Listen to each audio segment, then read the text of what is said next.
Ghosted. Hindi ako expert yan. Pero may idea ako ano yung ghosted. Pero hindi ko pa siya na-experience.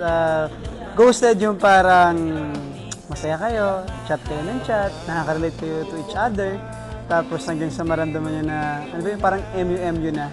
Tapos parang feel mo, gusto niyo na yung isa't isa. Tapos bigla na lang, isang iglap, hindi na siya magpaparamdam sa'yo. Mag-chat ka, no reply na. Ganun. Hindi pa ako na-ghosted kasi hindi naman ako nakikipag-chat ng mga feelings na yan eh. Pero, pero ano, may mga kaibigan ako na nangyari na nag-ghosted talaga sila. Kaya may mga ideas ako kung paano. Pero ako hindi pa talaga.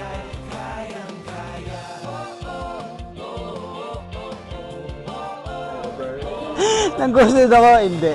Hindi ako nag-ghosted. Friendly ako pero hindi talaga ako nag-ghosted. Mabait ako na.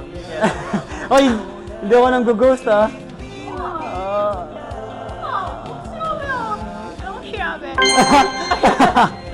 Ba't kita i-ghost? Ha? Ba't kita i-ghost?